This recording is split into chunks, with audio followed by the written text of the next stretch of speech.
सूर्य देवाय नमः। आज रविवार के पावन अवसर पर मैं आपको सूर्य देव की एक कथा सुनाऊंगी। सूर्य देव चारों तरफ प्रकाश फैलाने वाले देवता हैं। सूर्य देव की पूजा से मनुष्य रोग मुक्त हो जाता है। तो आइए हम शुरू करें। किसी नगर में एक ब्राह्मण रहा करता था। ब्राह्मण बहुत ज़्यादा गरीब था। गरीब होने की वजह से ब्राह्मण प्रतिदिन सूर्य नारायण की पूजा किया करता। ये सब देखकर गांव वाले काफ़ी हैरान होते कि ब्राह्मण प्रतिदिन तो पूजा करता, फिर आखिर ये इतना गरीब क्यों है। किसी को कुछ समझ नहीं आ रहा। ब्राह्मण भी काफ़ी परेशान था, पर वह नित्य उठकर सूर्य देव को जल अर्पित किया करता। एक दिन पड़ोस में रहने वाले व्यक्ति ने ब्राह्मण से कहा, हे ब्राह्मण देव, आप तो रोजाना सूर्य देव की पूजा करते हैं, तो फिर आप इतने निर्धन क्यों हैं? अरे, सूर्य देव की पूजा और मेरे निर्धनता का क्या संबंध है? वो तो मैं अपनी इच्छा से करता हूँ। वैसे भी सूर्य भगवान मुझे प्रिय हैं। यह सुनकर व्यक्ति थोड़ा हैरान हुआ और बोला, पर आज के समय में मनुष्य पूजा पाठ इसीलिए करता है जिससे वह धनवान हो सके। नहीं नहीं, मुझे धन की इच्छा नहीं है। मैं तो बस सूर्य देव की अपनी भक्ति भाव से पूजा करता हूँ। अगर धन चाहिए होगा तो मैं कमा लूँगा। यह सुनकर व्यक्ति ने कुछ नहीं कहा। धीरे धीरे समय गुजर रहा था। 1 महीना होने को आ गया। 1 महीने बाद ब्राह्मण की अचानक तबीयत खराब हो गई। तबीयत खराब हो जाने से ब्राह्मण से अब चला नहीं जा रहा, ना ही वह सूर्य देव की पूजा कर पाता था, जिससे वह काफ़ी दुखी हुआ। हे सूर्य देव, पता नहीं किस रोग ने मेरे शरीर को घेर रखा है। आपकी पूजा करने के बाद भी मेरे शरीर में यह रोग मुझे कुछ समझ नहीं आ रहा। और वह चारपाई पर लेटा लेटा सूर्य देव का जाप करने लगा। धीरे धीरे शाम होने आ गई। सूर्य ढलने वाले थे, जिसे देखकर ब्राह्मण की आंखों में आंसू आ गए, क्योंकि पूरे दिन सूर्य का जाप करने के बाद भी ब्राह्मण की विनती सूर्य देव ने नहीं सुनी। पर उसके मन में एक विश्वास था और उसने कहा, कोई बात नहीं, कल शायद मेरी तबीयत सही हो जाए। पर अगली सुबह होने से पहले ही ब्राह्मण चल बसा। ब्राह्मण की आत्मा यमलोक जाने लगी। तभी रास्ते में उसे कुछ सूर्यगण दिखाई दिए जो सूर्यलोक से आए हुए थे। उन्हें देखकर ब्राह्मण काफी हैरान हुआ और बोला, अरे आप लोग तो सूर्य देव के समान लग रहे हैं। नहीं नहीं, हम सूर्य देव के समान नहीं बल्कि उनके देवदूत हैं। हम आपको लेने आए हैं। तभी वहां पर यमदूत भी आ गए। यमदूत ने जब सूर्यगणों को देखा तो कहा, आप इन्हें क्यों ले जा रहे? इस पर सूर्यगणों ने कहा, सूर्य देव की आज्ञा है कि इस ब्राह्मण को उनके लोक में लाया जाए। ये सब सुनकर यमदूत काफी हैरान हुए। उन्होंने इस बात को यमराज तक पहुंचाया। यमराज को जब पता लगा कि उनको सूर्य देव बुलाया जा रहा है तो वह काफी हैरान हुए और उन्होंने कहा, ठीक है, उस ब्राह्मण को सूर्यलोक में जाने दो। इसके बाद सूर्यगण ब्राह्मण को सूर्यलोक ले गए और यमराज भी सूर्यलोक पहुंच गए। सूर्यदेव ने जब यमराज को देखा तो कहा, मैंने तुम्हें यहाँ इसलिए बुलाया है कि जो भी मेरा भक्त है वो आज से मेरे लोक में आएगा। ठीक है, जैसी आपकी इच्छा। इसके बाद सूर्यदेव वहाँ से चले गए, जिस पर ब्राह्मण थोड़ा हैरान हुआ और बोला, हे सूर्य नारायण, जीते जिए तो आपने मुझे दर्शन नहीं दिए, मरने के बाद अपने लोक में स्थान मुझे कुछ समझ नहीं आया, क्योंकि कभी तुमने मुझसे कुछ मांगा ही नहीं। तुमने अगर धन मांगा होता तो मैं तुम्हें धन देता, और रही बात तुम्हारे अंतिम समय की, तो तुम्हारा अब समय आ चुका था, इसीलिए मैंने तुम्हें शरीर नहीं दिया, वरना मैं तुम्हारे शरीर के सारे रोग दूर कर सकता था। यह सुनकर ब्राह्मण काफी प्रसन्न हुआ और बोला, हे सूर्य नारायण, आपका कोटि कोटि धन्यवाद जो आपने मुझे अपने सूर्यलोक में स्थान दिया। और फिर ब्राह्मण आराम से सूर्यलोक में रहने लगा, जहां उसने कई साल बिताए और फिर वह द्वारा से पृथ्वी लोक पर एक राजा के रूप में जन्म लिया। इस प्रकार सूर्यदेव की जो कोई भी पूजा पूरी विधि पूर्वक करता है, सूर्यदेव उसकी सभी इच्छाएं पूरी करते हैं। बहुत समय पहले किसी राज्य में एक राजा राज्य किया करता था। राजा बहुत धनवान था, पर अभी तक राजा का विवाह नहीं हुआ, क्योंकि राजा को कोई राजकुमारी पसंद ही नहीं आ रही थी। धीरे धीरे समय गुजर रहा था। समय के साथ राजा काफी उम्र का हो चुका, जिस वजह से अब राजकुमारी का प्रस्ताव आने धीरे धीरे बंद होने लगा। यह देखकर राजा भी परेशान था और एक दिन सेनापति ने राजा से कहा, राजा, इस तरह तो आप बिना विवाह के ही रह जाएंगे। आप कोई राजकुमारी पसंद करके विवाह कर लीजिए। मैंने बहुत सारी राजकुमारी देखी हैं, पर मुझे कोई राजकुमारी पसंद ही नहीं आ रही। पर आपको कोई राजकुमारी पसंद क्यों नहीं आ रही? कृपया करके मुझे बताइए, मैं आपके लिए कोई अच्छी सुकुमारी लाऊंगा। सेनापति की बात सुनकर राजा ने कहा, मुझे ऐसी राजकुमारी चाहिए जिसके चेहरे पर तेज हो, जो बहुत ही सुंदर हो और सुविचार हो, उसका चरित्र बहुत ही पवित्र हो और बहुत ही दयालु हो। सेनापति ने राजा की सारी बातें सुनी और कहा, ठीक है, मैं ऐसी ही राजकुमारी लाऊंगा। अगर राजकुमारी ना मिली तो कोई कन्या मिल जाए, उससे आप विवाह कर लेंगे? हाँ हाँ, मुझे स्वीकार है, मैं उससे विवाह कर लूंगा। बस तुम ऐसी कन्या लाना जो इन सारे गुणों से संपन्न हो। राजा की बात सुनकर सेनापति लड़की की तलाश में निकल गया। उसने चारों तरफ कई सारे राज्यों में देखा, पर उसे उसके मन की राजकुमारी नहीं मिली, क्योंकि राजा ने जो जो गुण बताए वह सारे गुण एक कन्या में मिल ही नहीं रहे थे। वहीं दूसरी तरफ दूसरे एक नगर में एक बहुत गरीब लड़की रहा करती थी। उसके पिता बहुत ज्यादा निर्धन थे, पर लड़की सूर्यदेव की बहुत बड़ी भक्त थी और हर रविवार को सूर्यदेव की पूजा किया करती। एक दिन लड़की सूर्यदेव की पूजा कर रही थी, तभी पड़ोस की चाची ने उससे कहा, अरे बिटिया, पूजा पाठ से कुछ नहीं होगा, तुम्हारा विवाह किसी राजघराने में नहीं हो जाएगा। मुझे पता है चाची, पर मैं सूर्यदेव की पूजा करना नहीं छोड़ सकती, क्योंकि ये मेरे आराध्य हैं। इनका पूजा करना मेरा धर्म है और मैं हमेशा सूर्यदेव की पूजा करती रहूंगी। यह सुनकर उसने कुछ नहीं कहा। लड़की इसी प्रकार हर रविवार को सूर्यदेव की पूजा करती और प्रतिदिन सूर्यदेव को जल अर्पित किया करती थी।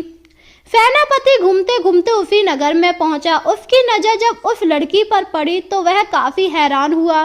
लड़की के चेहरे पर बहुत तेज था, वह संपन्न गुण लग रही थी। राजा ने जो जो गुण बताए थे लड़की में सारे थे। सेनापति ने लड़की से कहा, मुझे बहुत तेज प्यास लग रही है, क्या थोड़ा जल मिल सकता है? लड़की ने मुस्कुराकर कहा, हाँ हाँ, आप बैठिए, मैं अभी जल लेकर आती हूँ। यह कहकर लड़की घर के अंदर गई और जल लेकर आई। तभी लड़की का पिता आ गया। एक अजनबी को देखकर लड़की का पिता थोड़ा हैरान हुआ और अपनी बेटी से बोला, बेटी, ये कौन है? लड़की ने बताया, ये राहगीर है, इन्हें प्यास लगी थी तो मैंने इन्हें जल दे दिया। यह सुनकर लड़की का पिता काफी खुश हुआ। लड़के के पिता को पास पाकर सेनापति ने मौके का फायदा उठाया और सारी बात लड़की के पिता को बता दी और कहा, राजा आपकी बेटी से विवाह करना चाहते हैं, क्या आपको स्वीकार है? सेनापति की बात सुनकर वह आदमी बुरी तरह हैरान हो गया। उसे तो पता ही नहीं था उसकी बेटी के भाग्य इस तरह जग जाएंगे। और राजा ने खुशी खुशी अपनी बेटी की शादी राजा के साथ कर दी। अब राजा रानी आराम से रहने लगे। रानी प्रतिदिन सूर्यदेव की पूजा किया करती थी, जिसे देखकर राजा काफी ज्यादा खुश था। वहीं दूसरी तरफ सूर्यदेव ये सब देख रहे थे और उनका मन हुआ कि वह उस रानी की परीक्षा ले, और इसीलिए सूर्यदेव साधु का भेष बनाकर महल में आए। महल में आने के बाद उन्होंने कहा, मुझे पकवान चाहिए 56 भोग, वो भी रानी स्वयं अपने हाथों से बनाए। साधु की बात सुनकर रानी काफी ज्यादा प्रसन्न हुई। उसने कुछ नहीं कहा और 56 भोग साधु के सामने बनाकर रख दिए। राजा भी साधु के साथ अन्न ग्रहण करने के लिए बैठे, जिस पर साधु ने कहा कि पहले वो ही खाएंगे। इस पर राजा उठ गए और साधु ने सारे पकवान खा लिए। यह देखकर वह काफी ज्यादा हैरान हुए और उन्होंने रानी से कहा, आपके 56 भोग तो कम पड़ गए, कृपया करके मुझे और भोजन चाहिए, मुझे और भूख लगी है। यह सुनकर रानी काफी हैरान हुई और उन्होंने और भोजन बनाया। धीरे धीरे पूरा दिन व्यतीत हो गया। साधु सारा अनाज खा गया। महल में अब अनाज का एक दाना ना बचा, जिसे देखकर राजा भी काफी हैरान हुआ कि आखिर ये साधु के भेष में कौन है। जो इतना अनाज खा रहा है, क्योंकि एक सामान्य व्यक्ति इतना अनाज नहीं खा सकता। राजा ने साधु के सामने हाथ जोड़े और कहा, हे प्रभु, मेरे महल का सारा अनाज खत्म हो गया है। इस पर साधु ने कहा, मुझे कुछ नहीं पता, मेरे के लिए अनाज का प्रबंध करो, वरना मैं तुम्हें श्राप दूंगा। यह सुनकर रानी काफी ज्यादा घबरा गई और बोली, आप इन्हें श्राप मत दीजिए, मैं अभी अन्न का प्रबंध करती हूँ। यह कहकर रानी नगर में भिक्षा मांगने के लिए निकल गई। उसने सभी घरों से भिक्षा मांगी। भिक्षा मांगकर वह साधु के लिए फिर से भोजन बनाया, जिससे साधु काफी ज्यादा प्रसन्न हुआ और उसने रानी से कहा, मैं तुम्हारी भक्ति देखकर काफी ज्यादा प्रसन्न हूँ, तुमने मुझे प्रसन्न कर दिया। यह सुनकर राजा रानी काफी ज्यादा खुश हुए। इस पर साधु वहां से चला गया। साधु के जाने के बाद राजा थोड़ा परेशान हो गया, क्योंकि अब महल का सारा अन्न समाप्त हो चुका था। अब वह लोग क्या ग्रहण करेंगे। तभी दासियां भागते हुए आईं और बोली कि सारा अनाज वापस आ गया। यह सुनकर राजा रानी काफी हैरान हुए और उन्होंने मन ही मन साधु महात्मा को प्रणाम किया। उन्हें लग रहा था ये साधु महात्मा कोई दिव्य आत्मा या देवता थे। धीरे धीरे समय गुजर रहा था। रानी प्रतिदिन इसी प्रकार सूर्यदेव की पूजा किया करती थी, पर एक बार अचानक रानी की तबीयत खराब हो गई और वह सूर्यदेव की पूजा नहीं कर पाई, जिस वजह से वह काफी ज्यादा दुखी हुई। राजा ने जब रानी से कहा, आप इतनी दुखी क्यों हैं, तो रानी ने अपने मन की सारी व्यथा राजा को बताई, जिस पर राजा ने कहा, कोई बात नहीं, आज मैं आपकी जगह सूर्यदेव की पूजा व व्रत कर लेता हूँ। यह कहकर राजा ने सूर्यदेव की पूजा व व्रत किया, जिससे रानी काफी ज्यादा खुश हुई। समय के साथ धीरे धीरे कई वर्ष हो गए। 5 वर्ष बीत जाने पर भी उनके कोई पुत्र नहीं हुआ, जिससे अब सभी काफी परेशान थे, क्योंकि राज्य को आगे चलाने के लिए कोई अधिकारी तो होना ही चाहिए। सेनापति ने सुझाव दिया कि उन्हें दूसरा विवाह कर लेना चाहिए, पर राजा ने मना कर दिया। कहा वह अपनी रानी से बहुत प्रेम करते हैं और दूसरा विवाह नहीं करेंगे। यह सुनकर सेनापति भी हैरान हुआ, क्योंकि अब उत्तराधिकारी कहाँ से आएगा, और उन्होंने राजा से कहा, तो अब आप क्या करेंगे। राजा ने कहा, मैं ऋषि मुनियों के पास जाऊंगा, उनसे पूछूंगा आखिर हमसे ऐसा क्या अपराध हुआ जो हमें संतान सुख नहीं मिल रहा। और इसके बाद राजा रानी दोनों एक आश्रम में गए, जहां साधु आराम से बैठकर सूर्य नारायण की कथा कह रहे थे। राजा रानी भी वहीं बैठ गए और पूरी कथा ध्यान से सुनी। जब कथा पूरी हुई तो राजा ने हाथ जोड़कर कहा, हे महात्मा मुनि, कृपया करके मुझे बताइए, आखिर हमने ऐसा क्या पाप किया है जो हमें संतान नहीं मिल रही। इस पर मुनि ने राजा के चेहरे की तरफ देखा और मुस्कुराकर कहा, आपको जल्द ही संतान की प्राप्ति होगी। यह सुनकर राजा काफी हैरान हुआ और बोला, पर कब संतान की प्राप्ति होगी, हम लोग तो सूर्य देव के कितने बड़े भक्त हैं। हाँ, मुझे पता है, मैंने अपनी दिव्य दृष्टि से सब कुछ देख लिया है, तुम परेशान मत हो और जाओ। रास्ते में तुम्हें एक आम का पेड़ मिलेगा, उसी आम के पेड़ का फल तोड़ लेना और रविवार वाले दिन व्रत रखने के बाद अपनी पत्नी को वो फल खिला देना, जिससे तुम्हें सूर्यदेव के समान एक पुत्र प्राप्त होगा, जिसका तेज चारों यशों में फैलेगा।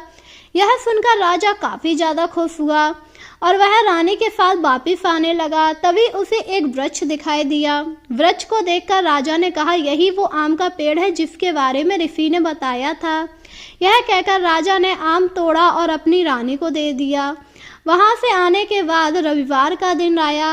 रविवार वाले दिन ऋषि ने जिस प्रकार राजा को व्रत रखने के लिए कहा था, राजा ने व्रत रखा। रानी ने उस दिन व्रत नहीं रखा था, सिर्फ सूर्यदेव की पूजा की थी। इसके बाद राजा ने अपनी पत्नी को वही आम दिया, जिसे खाने से रानी गर्भवती हो गई और 9 महीने बाद रानी के यहाँ पर एक पुत्र हुआ। पुत्र को देखकर राजा रानी बहुत ही खुश हुए, क्योंकि पुत्र सूर्य के समान प्रकाश फैला रहा था।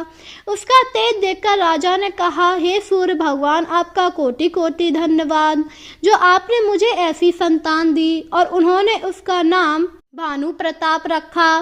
धीरे धीरे समय के साथ भानु प्रताप बड़े होने लगे। जब भानु प्रताप 18 वर्ष के हो गए तो रानी ने कहा अब हमें अपने बेटा का विवाह कर देना चाहिए और राज्याभिषेक कर देना चाहिए, जिसे सुनकर राजा ने पास के ही नगर की एक राजकुमारी से अपने बेटे का विवाह किया। पर राजकुमारी बड़ी ही दुराचारी थी। ये बात राजा रानी को पता नहीं थी। रानी जब भी पूजा किया करती थी तो राजकुमारी मन ही मन उल्टा सीधा बोला करती। एक दिन दासियों ने ये सब देख लिया और उन्होंने रानी को इसकी खबर दी। जब रानी को ये सब पता लगा तो उन्होंने अपनी बहू को समझाया और कहा कि तुम्हें इस प्रकार सूर्यदेव के बारे में बुरा नहीं बोलना चाहिए।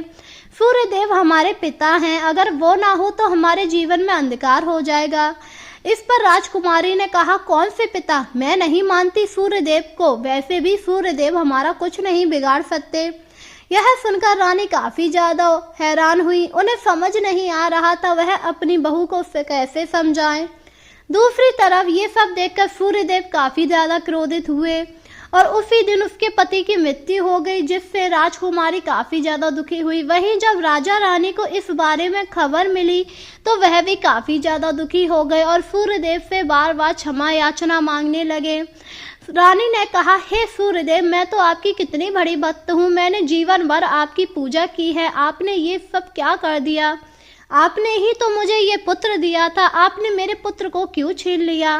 रानी बार बार सूर्यदेव के सामने अपना मस्तक पटक रही थी। बार बार मस्तक पटकने से रानी बेहोश हो गई, जिसे देखकर राजा काफी परेशान हुआ।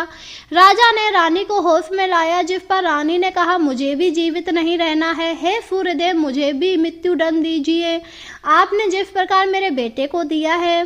सूर्यदेव ने जब अपनी भक्तन की इस हालत को देखा तो वह काफी ज्यादा दुखी हुए और उसके सामने प्रकट हो गए और बोले तुम उदास मत हो, मैं तुम्हारे पुत्र को जीवन दान दूंगा, पर तुम्हें अपनी बहू से कहना होगा कि वह 11 रविवार तक मेरा व्रत करे। अगर उसने मेरे व्रत का नियम नहीं माना तो तुम्हारे बेटे की फिर मृत्यु हो जाएगी। यह सुनकर राजकुमारी ने कहा नहीं नहीं, मैं 11 रविवार कर पूरी विधि पूर्वक नियम करूंगी और आपका व्रत रखूंगी। यह सुनकर सूर्यदेव काफी ज्यादा प्रसन्न हुए और उन्होंने भानु प्रताप को दोबारा जीवित कर दिया। भानु प्रताप जीवित होने से सभी काफी ज्यादा खुश हो गए और इसके बाद राजकुमारी ने 11 रविवार तक सूर्यदेव का व्रत पूरे नियम पूर्वक किया था और अब राजा रानी काफी ज्यादा खुश थे, क्योंकि उनकी राजकुमारी यानी कि बहू अब सूर्यदेव की बहुत बड़ी भक्त हो गई थी और सूर्यदेव की कृपा से उनके यहाँ पर एक पुत्र हुआ, जिसका नाम उन्होंने उदय सिंह रखा और धीरे धीरे समय के साथ राजा का यश चारों लोकों में फैलने लगा। इस प्रकार जो भी सूर्यदेव की पूजा पूरी भक्ति भाव से करता है, सूर्यदेव उसकी सभी इच्छाओं को पूरा करते हैं। रविवार वाले दिन आपको प्रातःकाल उठना चाहिए और सूर्यदेव को अर्घ्य देना चाहिए और फिर उनकी पूजा करके व्रत रखना चाहिए। व्रत के साथ कथा का पान करना चाहिए, क्योंकि अगर आप कथा नहीं करते हैं तो आपका व्रत सफल नहीं होता है। हर व्रत के पीछे एक कथा होती है। इस प्रकार सूर्यदेव की कृपा हमेशा आपके ऊपर बनी रहती है। तो बोलो जय सूर्य नारायण। बहुत समय पहले किसी नगर में एक राजा राज्य किया करता था। राजा बहुत घमंडी था, जिस वजह से वह अपने प्रजा पर काफी अत्याचार करता था। राजा के अत्याचार को देखकर रानी काफी ज्यादा दुखी रहती। उन्होंने कई बार राजा को समझाया कि वो इस तरह अपनी प्रजा पर अत्याचार ना किया करे, क्योंकि अगर वो ऐसा करेंगे तो प्रजा उनके विरोध में हो जाएगी। पर राजा रानी की एक भी बात नहीं सुनता। एक दिन राजा ने आदेश किया कि दुगना कर वसूला जाए, जिसे देखकर रानी काफ़ी ज़्यादा परेशान हुई और उन्होंने कहा हे राजन, ये आप क्या कर रहे हैं?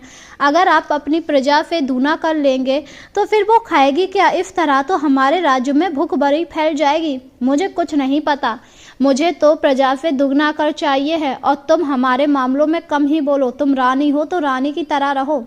यह सुनकर रानी काफ़ी ज़्यादा दुखी हुई, क्योंकि उन्हें नहीं पता था उनके पति कुछ ऐसा कहेंगे।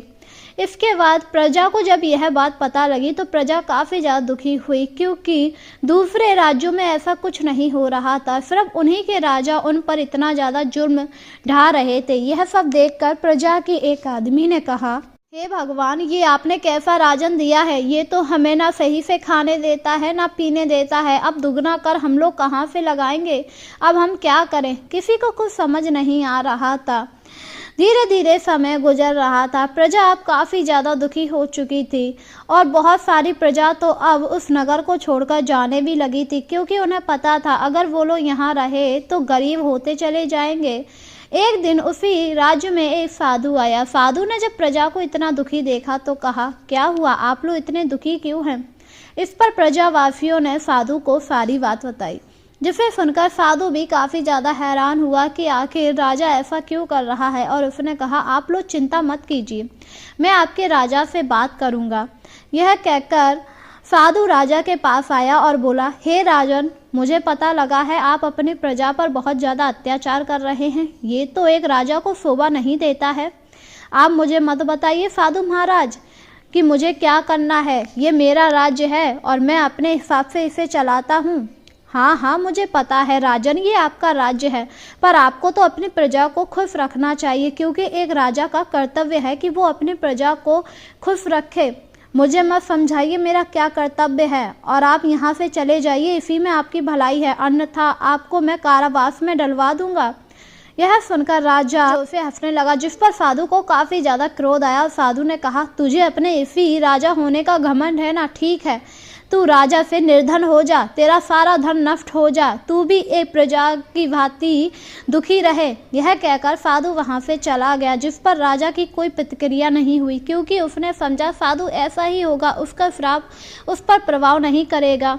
वहीं दूसरी तरफ रानी को जब ये बात पता लगी तो वह काफ़ी ज़्यादा परेशान हो गई और उन्होंने राजा से कहा, मैं क्या सुन रही हूँ महाराज, आपको साधु ने श्राप दे दिया है। हाँ तो क्या हुआ, वो साधु ढोंगी था, उसके श्राप से कुछ नहीं होगा।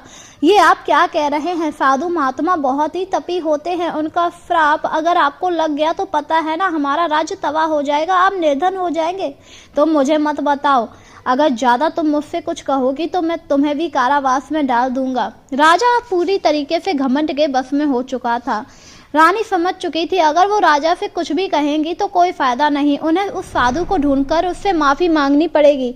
और यही सोचकर रानी साधु को ढूंढने के लिए निकल गई। उधर वह साधु एक आश्रम में बैठा हुआ था। रानी को जब ये बात पता लगी तो वह साधु के चरणों में जाकर गिर पड़ी और बोली, हे साधु महाराज, मेरे पति को क्षमा कर दीजिए, अपने श्राप को वापस ले लीजिए। हे देवी, आप कौन हैं और इस तरह मेरे पैरों में क्यों गिर रही हैं। मैं उसी राजा की पत्नी हूँ जिसे आप श्राप देकर आए हैं। अच्छा, तो उस घमंडी राजा की मैं अपना श्राप वापस नहीं लूँगा, क्योंकि उसने अपनी प्रजा को काफ़ी दुखी रखा है। मुझे पता है साधु महाराज, उसने अपनी प्रजा को दुखी रखा है, पर आपका भी कर्तव्य है कि आप हमें दुखी ना करें। आपको पता है अगर एक राजा गरीब हो जाएगा तो उसकी प्रजा और ज़्यादा दुखी हो जाएगी।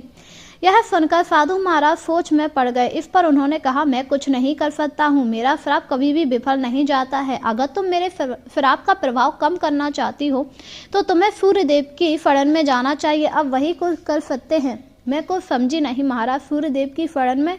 इसके बाद साधु महाराज ने रानी को सूर्यदेव की कथा सुनाई और फिर उन्हें पूरी पूजा की विधि बताई और कहा, हर रविवार को सुबह स्नान करके तुम्हें सूर्य नारायण की पूजा करनी पड़ेगी। इसके बाद सूर्यदेव को अर्घ्य देकर उनकी कथा सुननी पड़ेगी। अगर तुम ऐसा प्रति रविवार को करोगी तो तुम्हारी धन संपत्ति वापस आ जाएगी और राजा की बुद्धि भी सही हो जाएगी। यह सुनकर रानी काफ़ी ज़्यादा खुश हुई और उन्होंने साधु का धन्यवाद किया और वहाँ से चली गई। जब वह अपने राज्य लौटी तो उन्होंने देखा राजा काफ़ी ज़्यादा गरीब हो चुका था। ये सब देखकर वह काफ़ी दुखी हुई। वहीं राजा भी काफ़ी ज़्यादा दुखी हो गया, क्योंकि उसका सारा धन नष्ट हो गया। और राजा ने कहा, हे भगवान, ये क्या हो गया, लगता है उस साधु का श्राप लग गया, अब मैं क्या करूं। ये सब देखकर प्रजा भी काफ़ी ज़्यादा दुखी हो गई, क्योंकि भले ही राजा उन पर अत्याचार कर रहा था पर वो ये नहीं चाहते थे कि उनके राजा की ऐसी दुर्दशा हो। वहीं जब रानी आई तो प्रजा ने कहा, हे रानी, ये सब क्या हो गया, लगता है साधु महाराज के श्राप की वजह से ही ये सब हुआ है, अब हम क्या करेंगे। तुम लोग चिंता मत करो, सब कुछ सही हो जाएगा। मैं साधु महाराज से इसका पूछ कर आई हूँ। इसके बाद रानी राजा के पास गई और बोली, मैंने आपसे कहा था ना स्वामी, आपको साधु महाराज का अपमान नहीं करना चाहिए था, अब देखा ना क्या हो गया। मुझे पता है, पर अब मैं क्या करूँ को समझ नहीं आ रहा है। आप चिंता मत कीजिए, साधु महाराज ने मुझे एक उपाय बताया है, मैं उसी को करूँगी। इसके बाद रानी हर रविवार को सूर्यदेव की पूजा करके उनको अर्घ देने लगी, जिसके प्रभाव से धीरे धीरे राजा का धन वापस आने लगा। ये सब देखकर राजा काफ़ी ज़्यादा खुश हुआ। इसी के साथ उसका घमंड भी वापस आने लगा, जिससे रानी थोड़ी परेशान हुई और उन्होंने एक दिन रविवार को सूर्यदेव की पूजा की और उनसे कहा, हे सूर्य नारायण, आप मेरे पति को धन धान्य खूब दीजिए, बस उनका घमंड ले लीजिए। मैं ये नहीं चाहती हूँ कि मेरे पति घमंडी हो, क्योंकि उनके घमंड की वजह से उन्हें ये श्राप मिला था। यह कहकर वह सूर्यदेव से प्रार्थना करने लगती हैं। सूर्यदेव ने जब रानी की प्रार्थना सुनी तो वह वहाँ प्रकट हुए और उन्होंने कहा, तथा अस्तु, ऐसा ही होगा, तुम्हारे पति का सारा घमंड टूट जाएगा और मैं स्वयं उसका घमंड तोड़ूंगा। यह सुनकर रानी काफ़ी ज़्यादा खुश हो गई और एक दिन सूर्य नारायण साधु के भेष में फिर से महल आए। साधु को देखकर राजा ने कहा, आइए आइए साधु महाराज, अब आप यहाँ क्या लेने आए हैं? उस दिन श्राप देकर आपको तसल्ली नहीं हुई थी? मैंने तुम्हें श्राप दिया था जिससे तुम्हारी बुद्धि सही हो सके, पर लगता है तुम्हारी बुद्धि तो फिर से भ्रष्ट होने लगी है। अरे आपके श्राप से मैं डरता नहीं हूँ, वैसे भी जब तक मेरी पत्नी मेरे साथ है तब तक मुझे कुछ नहीं हो सकता है। हाँ सही कह रहे हो, पर आज मैं उसी पत्नी को छीनने आया हूँ। मैं कुछ समझा नहीं, आप मेरी पत्नी को कैसे छीन सकते हैं? मैं तुमसे तुम्हारी पत्नी का दान मांगता हूँ, अपनी पत्नी मुझे दान कर दो, और अगर तुम दान नहीं करोगे तो मैं तुम्हें इससे भी भयंकर श्राप दूंगा। ये आप क्या कह रहे हैं? मेरी पत्नी का ध्यान, आपका दिमाग तो खराब हो गया है क्या? मेरा दिमाग बिल्कुल सही है। अब तुम सोच लो, अपनी पत्नी का दान दोगे या फिर पूरे राज्य को नष्ट कर दूं? यह सुनकर राजा काफ़ी ज़्यादा दुखी हो गया। उसे कुछ समझ नहीं आया कि वो क्या करे और उसने कहा, हे साधु महाराज, ये आप क्या कह रहे हैं? भला मैं अपनी पत्नी का दान कैसे कर सकता हूँ? कोई भी अपनी पत्नी का दान नहीं कर सकता है। मुझे पता है कोई भी अपनी पत्नी और संपत्ति का दान नहीं कर सकता है। तो फिर तुम किस हक से प्रजा पर इतना अत्याचार करते हो, उनकी संपत्ति को छीनते हो? यह सुनकर राजा काफ़ी ज़्यादा परेशान हुआ और उसे अपनी गलती की भूल हुई और उसने कहा, मुझे माफ़ कर दीजिए, मुझसे बहुत बड़ी भूल हो गई थी। मुझे एहसास हो गया है कि मुझे ऐसा नहीं करना चाहिए था। जब तुम्हें एहसास हो ही गया है तो ये भी जान लो, मैं तुम्हारी पत्नी का दान मांगने नहीं आया था, बल्कि तुम्हें सबक सिखाने आया था। अच्छा तो अब मैं चलता हूँ। यह कहकर साधु वहाँ से चला गया। साधु के जाने के बाद राजा और रानी काफ़ी ज़्यादा खुश हुए। वहीं अब रानी काफ़ी ज़्यादा खुश थी। राजा की बुद्धि बिल्कुल ठीक हो चुकी थी और राजा अब अपनी प्रजा पर बिल्कुल भी अत्याचार नहीं किया करता था। इस प्रकार सूर्यदेव की कृपा से उनके पास धन्य धान सब कुछ वापिस आ चुका था और अब प्रजा भी काफ़ी ज़्यादा खुशहाल थी। तो इसी तरह हमें हर रविवार को सूर्यदेव की पूजा करके, व्रत करके उनकी कथा सुननी चाहिए, जिससे हमारे सारे दुख दर्द दूर हो जाते हैं।